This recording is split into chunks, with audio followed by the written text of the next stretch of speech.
Hi ಎಲ್ರಿಗೂ ನಮಸ್ಕಾರ. Share market in Kannada ಚಾನೆಲ್ಗೆ ನಿಮಗೆ ಸ್ವಾಗತ. ನವೆಂಬರ್ 7ರ ಮಾರ್ಕೆಟ್ ಅಪ್ಡೇಟ್ನ ಅಬ್ಸರ್ವ್ ಮಾಡೋದಾದ್ರೆ ನಿಫ್ಟಿ ಸೆನ್ಸೆಕ್ಸ್ ಇವತ್ತು ಆಲ್ಮೋಸ್ಟ್ ಫ್ಲಾಟ್ ಆಗಿ ಟ್ರೇಡ್ ಆಗಿದೆ. ನಿಫ್ಟಿಯಲ್ಲಿ 17 ಪಾಯಿಂಟ್ಗಳ ಕರೆಕ್ಷನ್ ನೋಡೋದಕ್ಕೆ ಸಿಕ್ತು. 25,492ರ ಲೆವೆಲಲ್ಲಿ ನಿಫ್ಟಿ ಕ್ಲೋಸಿಂಗ್ ಅನ್ನು ಕೊಟ್ಟಿದೆ. ಬೆಳಿಗ್ಗೆ ನಿಫ್ಟಿ 25,300 ಲೋ ಅನ್ನು ಟಚ್ ಮಾಡಿತ್ತು. ಆ ಒಂದು ಲೆವೆಲ್ನಿಂದ ರಿಕವರಿ ನೋಡೋದಕ್ಕೆ ಸಿಕ್ಕಿದೆ. ಬಟ್ 25,500ರ ಇಂಪಾರ್ಟೆಂಟ್ ಸಪೋರ್ಟ್ ಲೆವೆಲ್ಸ್ ಏನಿತ್ತು ಆ ಒಂದು ಲೆವೆಲ್ನ ಕೆಳಗಡೆ ಈಗ ನಿಫ್ಟಿ ಟ್ರೇಡ್ ಆಗ್ತಿದೆ. ಸೆನ್ಸೆಕ್ಸ್ನಲ್ಲಿ ಕೂಡ 0.1% ಕರೆಕ್ಷನ್ ನೋಡೋದಕ್ಕೆ ಸಿಕ್ತು. 95 ಪಾಯಿಂಟ್ಗಳಷ್ಟು ಸೆನ್ಸೆಕ್ಸ್ ಕರೆಕ್ಟ್ ಆಗಿದೆ. ಬಟ್ ಬ್ಯಾಂಕ್ ನಿಫ್ಟಿ ಇವತ್ತು ಪಾಸಿಟಿವ್ ಆಗಿತ್ತು. 322 ಪಾಯಿಂಟ್ಗಳ ಜಂಪ್ ಬ್ಯಾಂಕ್ ನಿಫ್ಟಿಯಲ್ಲಿ ನೋಡೋದಕ್ಕೆ ಸಿಕ್ಕಿದೆ. ನಿಫ್ಟಿ IT ಇಂಡೆಕ್ಸ್ನಲ್ಲಿ ಸಾಕಷ್ಟು ವೀಕ್ನೆಸ್ ನೋಡೋದಕ್ಕೆ ಸಿಕ್ತು. IT ಸ್ಟಾಕ್ಗಳಲ್ಲಿ ಸಾಕಷ್ಟು ಪ್ರೆಷರ್ ಕಾಣಿಸ್ತಿದೆ. 0.6%ನಷ್ಟು ನಿಫ್ಟಿ IT ಇಂಡೆಕ್ಸ್ ಇವತ್ತು ಕರೆಕ್ಟ್ ಆಗಿದೆ. ಸೊ ಇದಕ್ಕೆ ರೀಸನ್ US ಮಾರ್ಕೆಟ್ಸ್ಗಳಲ್ಲಿ ಬರ್ತಿರುವಂಥ ವೀಕ್ನೆಸ್ ಆಗಿರುತ್ತೆ. ಡೌ ಜೋನ್ಸ್ ಕಳೆದ 3 ಟ್ರೇಡಿಂಗ್ ಸೆಷನ್ಸ್ಗಳಿಂದ ನೆಗೆಟಿವ್ ಆಗಿ ಕ್ಲೋಸ್ ಆಗ್ತದೆ. ಹಾಗೆ ನಾಸ್ಡ್ಯಾಕ್ ಇಂಡೆಕ್ಸ್ನಲ್ಲಿ ಅಂದರೆ US ಟೆಕ್ ಇಂಡೆಕ್ಸ್ನಲ್ಲಿ ಸಾಕಷ್ಟು ವೀಕ್ನೆಸ್ ಕಾಣಿಸ್ತಿದೆ. ಅದಕ್ಕೆ ರೀಸನ್ AI ರಿಲೇಟೆಡ್ ಕನ್ಸರ್ನ್ಸ್ ಆಗಿರುತ್ತೆ.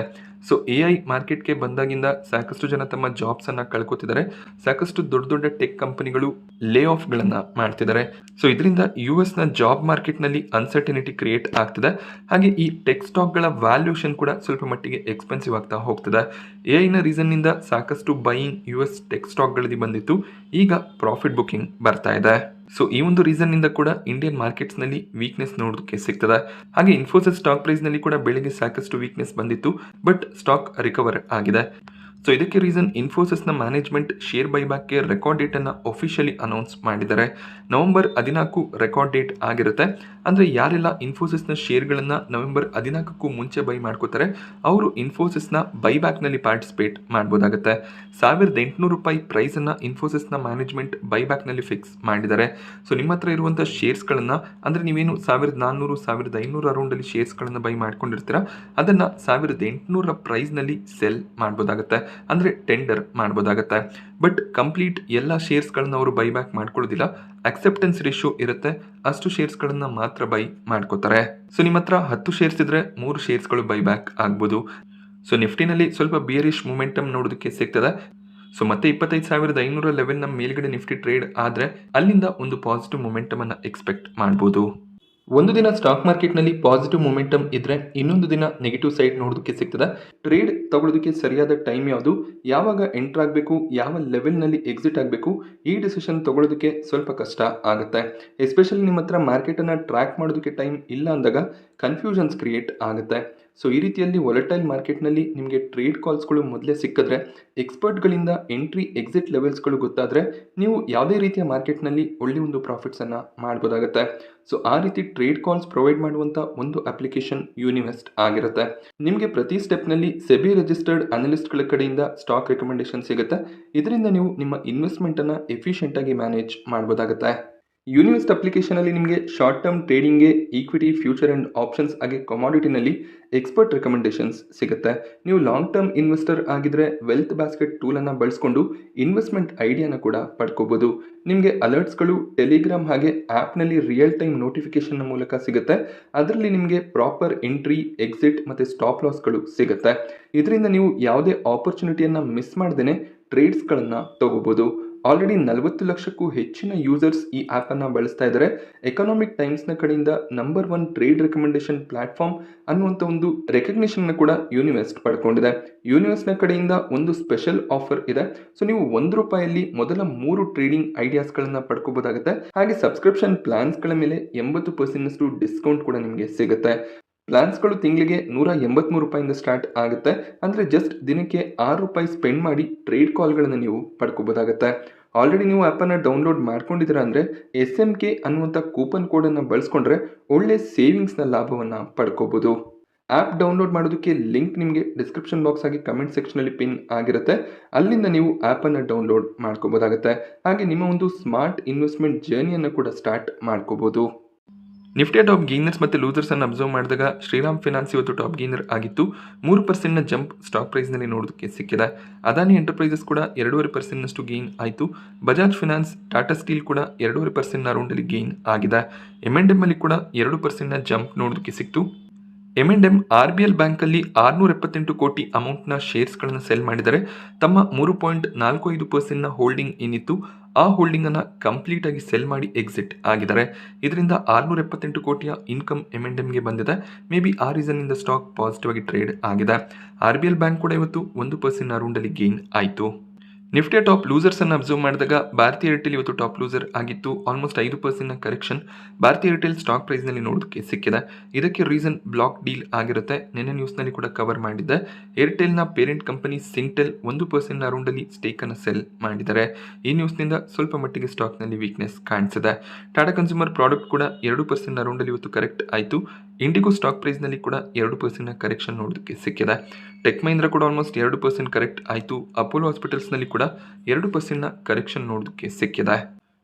ಟ್ರೆಂಡ್ ತಮ್ಮ Q2 ರಿಸಲ್ಟನ್ನು ಡಿಕ್ಲೇರ್ ಮಾಡಿದರೆ ಒಳ್ಳೆ ಒಂದು profit growth year on year quarter ನೋಡೋದಕ್ಕೆ ಸಿಕ್ಕಿದೆ. ಅದೇ ರೀತಿಯಲ್ಲಿ ರೆವೆನ್ಯೂಸ್ ಕೂಡ ಇನ್ಕ್ರೀಸ್ ಆಗ್ತದೆ. ಕಂಪನಿಯ revenues year on year 17% increase ಆಯಿತು. ಲಾಸ್ಟ್ ಕ್ವಾರ್ಟರ್ನಲ್ಲಿ 425 ಕೋಟಿಯ ಪ್ರಾಫಿಟ್ಸ್ ಬಂದಿತ್ತು. ಈ ಕ್ವಾರ್ಟರ್ನಲ್ಲಿ 451 ಕೋಟಿ ಪ್ರಾಫಿಟ್ಸ್ ಬಂದಿದೆ. ಸೊ ಕ್ವಾರ್ಟರ್ ಪ್ರಾಫಿಟ್ ಇನ್ಕ್ರೀಸ್ ಆಗಿದೆ. ಸೆಪ್ಟೆಂಬರ್ 2024ರಲ್ಲಿ ಕೂಡ 335 ಕೋಟಿ ಪ್ರಾಫಿಟ್ಸ್ ಬಂದಿತ್ತು. So profits year on year strong ಆಗಿ ಜಂಪ್ ಆಗಿದೆ. ಸೊ ಒಂದು ಸ್ಟ್ರಾಂಗ್ ರಿಸಲ್ಟ್ ಟ್ರೆಂಡ್ನ ಕಡೆಯಿಂದ ಬಂದಿದೆ. ಬಟ್ ಇವತ್ತು ಸ್ಟಾಕ್ ನೆಗೆಟಿವ್ ಆಗಿ ಟ್ರೇಡ್ ಆಯಿತು. ಆಲ್ಮೋಸ್ಟ್ 1.5% ಕರೆಕ್ಷನ್ ನೋಡೋದಕ್ಕೆ ಸಿಕ್ಕಿದೆ. ಬಟ್ ಈ ಒಂದು ರಿಸಲ್ಟ್ ಏನಿದೆ ಮಾರ್ಕೆಟ್ ಅವರ್ಸ್ನ ನಂತರ ಬಂದಂಥ ಒಂದು ರಿಸಲ್ಟ್ ಆಗಿರುತ್ತೆ. ಸೋಮವಾರ ಸ್ಟಾಕ್ ಫೋಕಸ್ನಲ್ಲಿ ಇರುತ್ತೆ. ಸ್ಟ್ರಾಂಗ್ ರಿಸಲ್ಟ್ ಬಂದಿರೋದ್ರಿಂದ ಸ್ವಲ್ಪ ಮಟ್ಟಿಗೆ ಸ್ಟಾಕ್ ಪಾಸಿಟಿವ್ ರಿಯಾಕ್ಷನ್ ಅನ್ನು ಕೊಡ್ಬೋದು. BSE ಸ್ಟಾಕ್ ಪ್ರೈಸ್ನಲ್ಲಿ ಕೂಡ 8.5% ಜಂಪ್ ಇವತ್ತು ನೋಡೋದಕ್ಕೆ ಸಿಕ್ತು. ಸೊ ಇದಕ್ಕೆ ರೀಸನ್ ಸೆಬಿ ಚೇರ್ಮನ್ನ ಕಡೆಯಿಂದ ಬಂದಂಥ ಒಂದು ಸ್ಟೇಟ್ಮೆಂಟ್ ಆಗಿರುತ್ತೆ. ಸೊ ವೀಕ್ಲಿ ಎಕ್ಸ್ಪೈರಿ ಬ್ಯಾನ್ ಆಗ್ಬೋದು ಅನ್ನುವಂಥ ಚರ್ಚೆಗಳು ನಡೀತಿತ್ತು. ಬಟ್ ಈಗ ಒಂದು ಕ್ಲಾರಿಟಿ ಸಿಕ್ಕಿದೆ. So SEBI chairman weekly expiries continue ಆಗುತ್ತೆ ಅಂತ ಹೇಳಿದರೆ ಸೊ ಇದು BSE ಕಂಪನಿಗೆ ಪಾಸಿಟಿವ್ ನ್ಯೂಸ್ ಆಗಿರುತ್ತೆ. ಹಾಗೆ ನಿನ್ನೆ ನಿರ್ಮಲಾ ಸೀತಾರಾಮನ್ ಅವರು ಕೂಡ ಅದೇ ರೀತಿ ಒಂದು ಸ್ಟೇಟ್ಮೆಂಟ್ ಅನ್ನು ಕೊಟ್ಟಿದ್ರು. RVNL ಕಂಪನಿಗೆ ರೈಲ್ವೇಸ್ನ ಕಡೆಯಿಂದ ಇನ್ನೊಂದು ಆರ್ಡರ್ ಸಿಕ್ಕಿದೆ. 272 ಕೋಟಿ ಆರ್ಡರ್ನ ಸೆಂಟ್ರಲ್ ರೈಲ್ವೆ ಕಡೆಯಿಂದ ಕಂಪನಿ ಪಡ್ಕೊಂಡಿದ್ದಾರೆ. ಬಟ್ ಈ ನ್ಯೂಸ್ನಿಂದ ಸ್ಟಾಕ್ ಅಷ್ಟೇನು ಪಾಸಿಟಿವ್ ಆಗಿ ಟ್ರೇಡ್ ಆಗಲಿಲ್ಲ. ಆಲ್ಮೋಸ್ಟ್ ಫ್ಲಾಟ್ ಆಗಿ ಕ್ಲೋಸಿಂಗ್ ಅನ್ನು ಕೊಟ್ಟಿದೆ. ಪಿರಾಮಲ್ ಎಂಟರ್ಪ್ರೈಸಸ್ ರೀಸೆಂಟ್ ಆಗಿ ತಮ್ಮ ಬಿಸ್ನೆಸ್ ಅನ್ನ ಮರ್ಜ್ ಮಾಡುವಂತ ಪ್ಲಾನ್ ಅನ್ನ ಮಾಡಿದ್ರು. ಪಿರಾಮಲ್ ಎಂಟರ್ಪ್ರೈಸಸ್ ಡಿಮರ್ಜ್ ಆಗಿ ಪಿರಾಮಲ್ ಫಿನಾನ್ಸ್ ಸ್ಟಾಕ್ ಮಾರ್ಕೆಟ್ನಲ್ಲಿ ಲಿಸ್ಟ್ ಆಗಿದೆ. ಸೊ ಡಿಸ್ಕವರ್ ಮಾಡಿದಂಥ ಪ್ರೈಸ್ ಅಂದರೆ ಪಿರಾಮಲ್ ಫಿನಾನ್ಸ್ ಯಾವ ಒಂದು ಪ್ರೈಸ್ನಲ್ಲಿ ಲಿಸ್ಟ್ ಆಗ್ಬೋದು ಅಂತ ಎಕ್ಸ್ಪೆಕ್ಟೇಷನ್ ಇತ್ತು. ಆ ಒಂದು ಪ್ರೈಸ್ ₹1,124 ಆಗಿತ್ತು.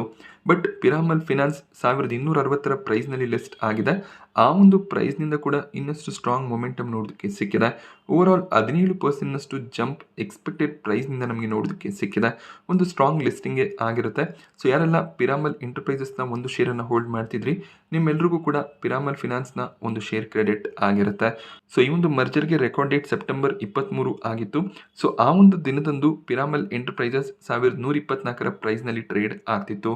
ಅದೇ ಒಂದು ಪ್ರೈಸ್ ಪಿರಾಮಲ್ ಫಿನಾನ್ಸ್ಗೆ ಡಿಸ್ಕವರ್ ಆಗಿತ್ತು. ಬಟ್ ಆ ಪ್ರೈಸ್ನಿಂದ ಒಂದು ಸ್ಟ್ರಾಂಗ್ ಲಿಸ್ಟಿಂಗ್ಗೆ ಪಿರಾಮಲ್ ಫಿನಾನ್ಸಲ್ಲಿ ನೋಡೋದಕ್ಕೆ ಸಿಕ್ಕಿದೆ. LIC ನಿನ್ನೆ ತಮ್ಮ ರಿಸಲ್ಟ್ಸನ್ನು ಡಿಕ್ಲೇರ್ ಮಾಡಿದ್ರು. Strong results year on year ನೋಡೋದಕ್ಕೆ ಸಿಕ್ಕಿತ್ತು. ಕ್ವಾರ್ಟರ್ ಪರ್ಫಾರ್ಮೆನ್ಸ್ ಅಷ್ಟು ಸ್ಟ್ರಾಂಗ್ ಇರಲಿಲ್ಲ. ಬೆಳಿಗ್ಗೆ ಸ್ಟಾಕ್ ಫ್ಲಾಟ್ ಆಗಿ ಟ್ರೇಡ್ ಆಗ್ತಿತ್ತು. ಬಟ್ 1 ಗಂಟೆಯ ನಂತರ ಒಂದು ಸ್ಟ್ರಾಂಗ್ ಜಂಪ್ ನೋಡೋದಕ್ಕೆ ಸಿಕ್ಕಿದೆ. ಬ್ರೋಕರೇಜ್ಗಳು 1,050, 1,080 ಟಾರ್ಗೆಟ್ಸ್ಗಳನ್ನು LICಗೆ ಕೊಡ್ತಾ ಇದ್ದಾರೆ. Year on year performance strong ಆಗಿರೋದ್ರಿಂದ ಸ್ಟಾಕ್ ಸ್ಟ್ರಾಂಗ್ ಆಗಿ ಟ್ರೇಡ್ ಆಗಿದೆ. ನೈಕಾ ತಮ್ಮ Q2 ರಿಸಲ್ಟನ್ನು ಡಿಕ್ಲೇರ್ ಮಾಡಿದರೆ profits year on year 145% increase ಆಗಿದೆ. ಸೆಪ್ಟೆಂಬರ್ 2024ರಲ್ಲಿ 13 ಕೋಟಿಯ ಪ್ರಾಫಿಟ್ಸ್ ಬಂದಿತ್ತು. ಈಗ 33 ಕೋಟಿಯ ಪ್ರಾಫಿಟ್ ಡಿಕ್ಲೇರ್ ಆಗಿದೆ. ಜೂನ್ 2025ರಲ್ಲಿ 24 ಕೋಟಿಯ ಪ್ರಾಫಿಟ್ಸ್ ಇತ್ತು. ಸೊ ಕ್ವಾರ್ಟರ್ ಕೂಡ ಪ್ರಾಫಿಟ್ಸ್ ಇನ್ಕ್ರೀಸ್ ಆಗ್ತದೆ.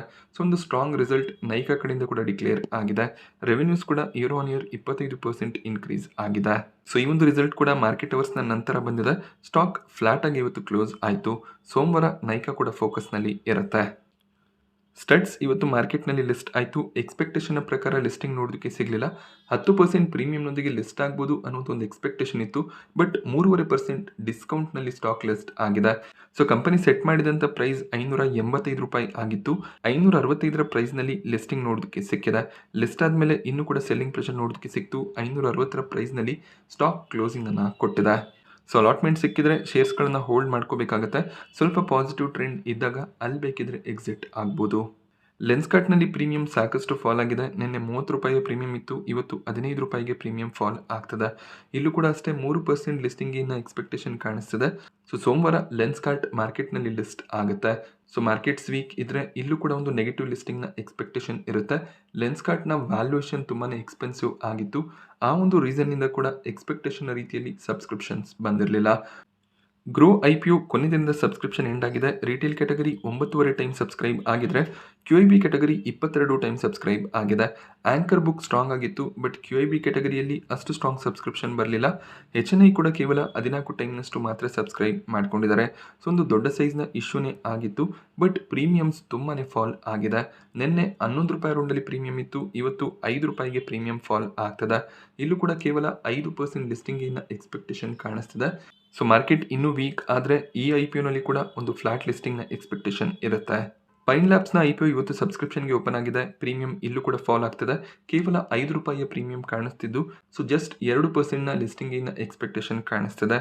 ಮೊದಲನೇ ದಿನ ರಿಟೇಲ್ ಕ್ಯಾಟಗರಿ 0.6 ಟೈಮ್ ಸಬ್ಸ್ಕ್ರೈಬ್ ಆಗಿದೆ, ಬಟ್ ಕೊನೆ ದಿನದವರೆಗೂ ವೆಯ್ಟ್ ಮಾಡಿ ಅಪ್ಲಿಕೇಶನ್ ಹಾಕೋದು ಬೆಟರ್ ಆಗಿರುತ್ತೆ. ಸೊ ಪ್ರೀಮಿಯಂ ಫಾಲ್ ಆಗ್ತಿದೆ ಅಂದಾಗ IPOಸ್ನ ಅವಾಯ್ಡ್ ಮಾಡೋದೇ ಬೆಟರ್ ಆಗುತ್ತೆ. ಸೊ ನಾನಿವತ್ತು ನಿಮಗೆ ಮಾರ್ಕೆಟ್ನ ಬಗ್ಗೆ ಕೊಟ್ಟಂಥ ಇನ್ಫಾರ್ಮೇಷನ್ ಇಷ್ಟ ಆದರೆ ವಿಡಿಯೋನ ಲೈಕ್ ಮಾಡಿ. ಹಾಗೆ ಇದೇ ರೀತಿಯ ಮಾರ್ಕೆಟ್ ಅಪ್ಡೇಟ್ಸ್ಗಳಿಗೋಸ್ಕರ ಚಾನಲ್ನ ಸಬ್ಸ್ಕ್ರೈಬ್ ಮಾಡ್ಕೊಳ್ಳಿ. Thank you friends.